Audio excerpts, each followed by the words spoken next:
Intermediate macro economics 1 foundations of aggregate income determination, इसका PYQ और examination pattern हम लोग डिस्कस करेंगे।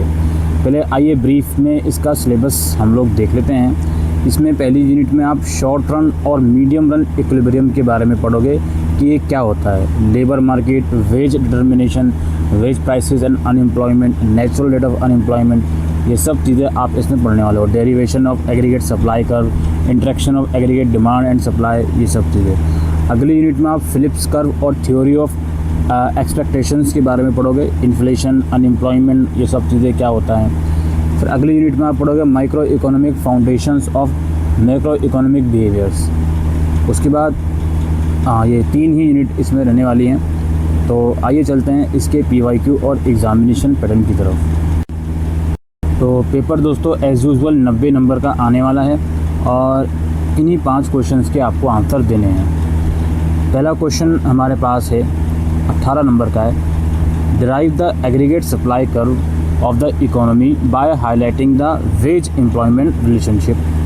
फिर है how do the traditional flip curve different from modern flip curve explain.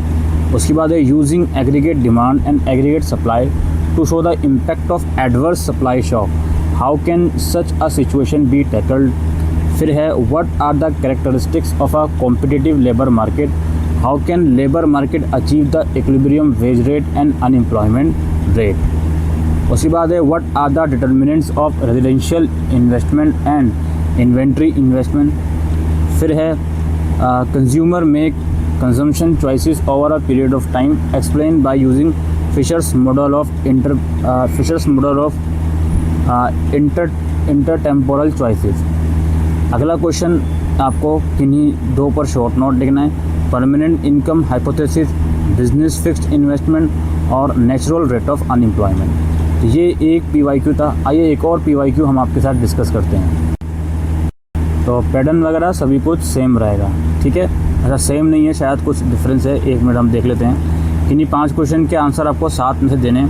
Section है short answer question and each carry 5 marks, और section B long answer question जो 12 मार्क्स का एक है, ठीक है भाई। 2 सेक्शन है इसमें।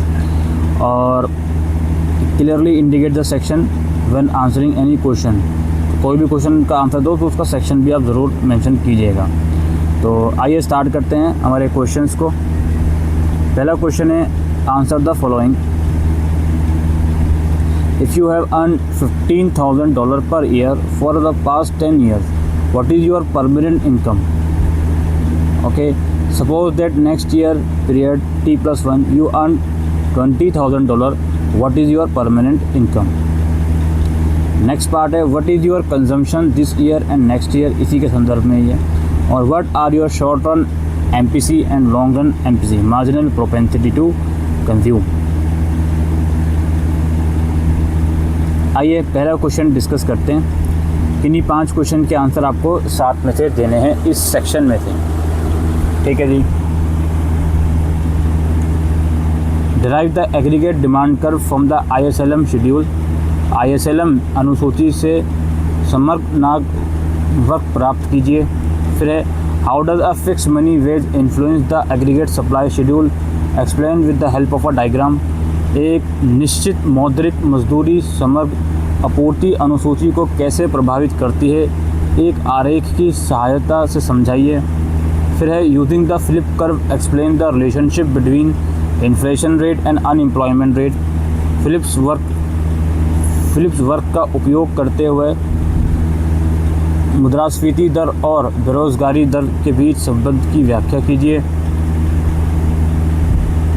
उसके बाद है explain why rational expectations are the most accurate expectation, समझाइए कि तर्क संगत उपेक्षाएं सबसे सटीक उपेक्षाएं क्यों हैं। फिर है how do liquidity constraint and myopia influence consumption behaviour, तरलता की कमी और अदूरदर्शी उपभोग व्यवहार को कैसे प्रभावित करती है। फिर है how is the monetary policy related to residential investment, मौद्रिक नीति आवासीय निवेश से कैसे संबंधित है। उसके बाद है what happens when relatively low levels of investment persist for many years in an economy like India, क्या होता है जब भारत जैसी अर्थव्यवस्था में कई वर्षों तक अपेक्षाकृत कम निवेश स्तर बना रहता है। ठीक है जी, ये पार्ट ए यहाँ पे समाप्त हुआ जिसमें 5 क्वेश्चन करने थे आपको। फिर अगेन पार्ट बी हमारा आता है जिसमें अगेन 5 क्वेश्चन फिर करने हैं 7 में से। ठीक है, ये थोड़ा लॉन्ग आंसर टाइप है। पहला क्वेश्चन है, real trade off was not between inflation and unemployment but between unemployment today and unemployment in the future, explain. वास्तविक व्यापार संतुलन मुद्रास्फीति और बेरोजगारी के बीच नहीं था, बल्कि आज की बेरोजगारी और भविष्य की बेरोजगारी के बीच था। व्याख्या कीजिए। नेक्स्ट है, explain how an increase in the money supply and rising government spending affect the economy when the price level is flexible. यह समझाइए कि जब मूल्य स्तर लचीला होता है तो मुद्रा आपूर्ति में वृद्धि और बढ़ते सरकारी खर्च अर्थव्यवस्था को कैसे प्रभावित करते हैं। फिर है, what are the general characteristics and criticism of the theory of rational expectation. तर्कसंगत अपेक्षाओं के सिद्धांत की सामान्य विशेषताएं और आलोचनाएं क्या हैं। उसके बाद नेक्स्ट क्वेश्चन है, how are the equilibrium real wages and level of unemployment determines in an economy.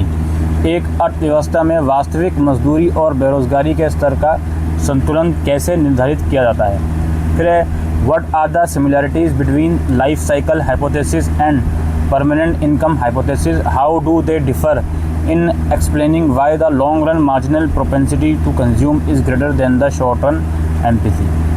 जीवन चक्र परिकल्पना और स्थायी आय परिकल्पना के बीच क्या समानताएं हैं, वे ये समझाने में कैसे भिन्न हैं कि दीर्घावधि सीमांत उपयोग प्रवृत्ति अल्पवादी एम्पैथी से अधिक क्यों है।